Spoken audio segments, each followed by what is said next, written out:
abinda na gai shine na ce akwai masu cewa zancen ƙasa ne, in an ce zancen ƙasa ne kuma sai a ce sai ɗan ƙasa.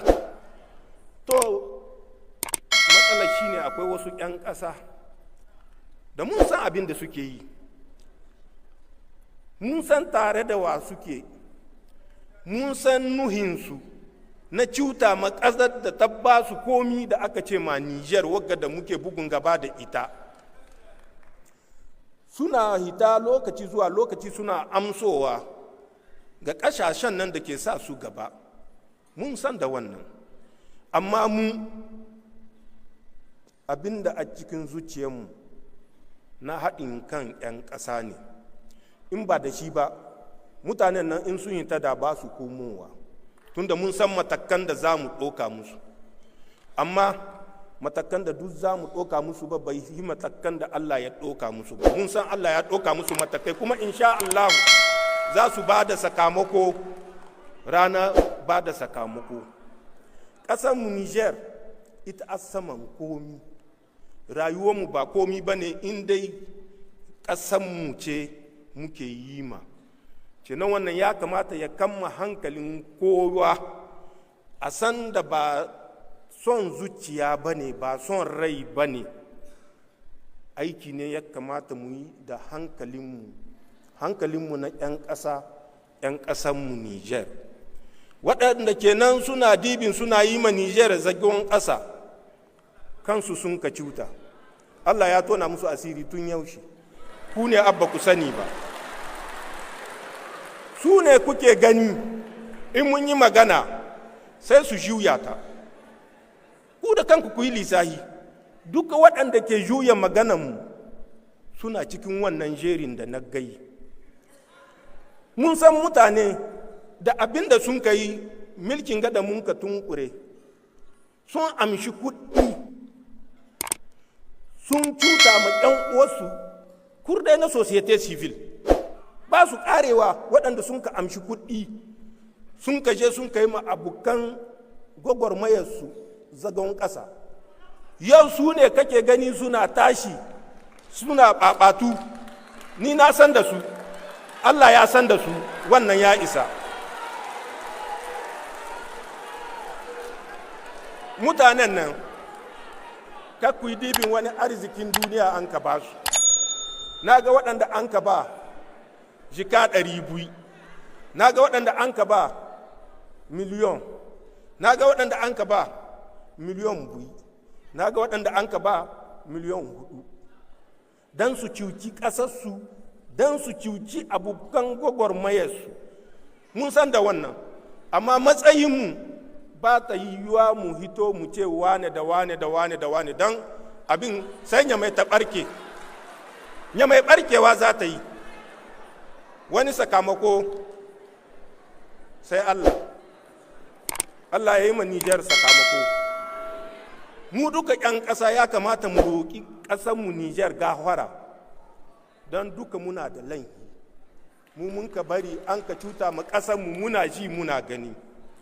Ɗazu na gai na ce gyado sai ku, shi ne ya ce in ka ga mutum ya mari aljani ya zo ya zamna ko ya kwanta hankalin shi kwance bayan matar shi, to ka tabbata da wannan mutumin bai da hankali.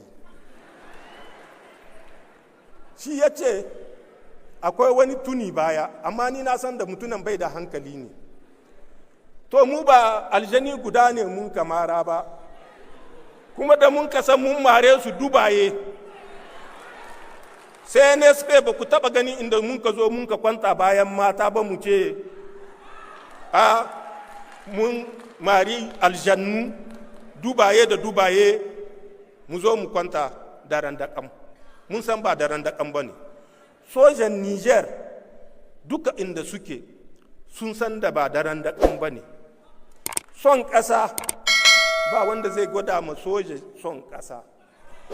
Amma sai na gajiya ma wani da sai ya kwashi tuwo ya yi gangar kare, sa'an nan zai zowa ya ɗauki mikro a haska mai kamera. Sojawan ƙasanmu ba su zuwa inda ya kamata su tai. Kai ka san inda ya kamata a tai dan mi baka tai? Kai ba dan kasa bane. Fitina waga tun da ta fara, sojan Niger nawa sun ka mutu. Wannan bai isa sakamako ba, wannan bai isa darasi ba. Kusan da sojayenmu masu son ƙasanmu ne, babu wanda ke son ƙasa sama ga sojan Niger. Wannan bai ishe ku darasi ba. Amma sai ka ga mutum yana nan ya mai kwanci shi, ƙauyensu ma shina yiwa ya yi shekara 20 bai je waya can ba. Tun kan tashin hankali ma ya fara, akwai waɗanda an aihe su sun aihaha ba su san ƙasarsu ba, ba su san garinsu ba, ba su san gidansu ba can na gado. Waɗannan su ne za su zowa su ce za su yi masojawa. Sanin ya kamata mu yi aiki da hankalinmu, mu bar aiki da son zuciya.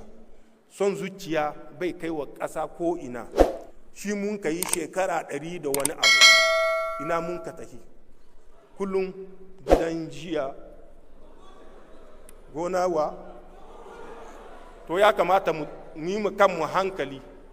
Gidan jiyan nan ya zamanto gona alheri, gona ci gaba da raida Allah. Mu ci gaba da roƙon Allah, tunda mun san aljannun da mun kamara inda a zo ne a ɗauki makamai sun yi ƙarhinmu. Amma mu kuma karna mu ba kuya-kuyu ne ba. Kun san kuyu ko? To ko ba su komi, suna kama zomo, suna kama kai, zaki ma kama su kai. Sojanmu Nijar zaki ma ba su bari kama za su. Amma kan su kama zaki, sai 'yan ƙasa duka sun zan zakoki ba kuraye ba. Mu ceci ƙasanmu Nijar da ya kamata mu ceta. Allah ya kama muna mu ceci ƙasanmu Nijar ta zamanto bisa hanya ta ci gaba, ta daraja, ta ɗaukaka, ta wadata cikin kwanciya hankali. Mu bar hitowa muna ɓaɓatu bai gyara komi sai abin da ya ɓata. Mu bar aiki da zuciyarmu da son rai da son zuciya, mu yi aiki da hankalinmu.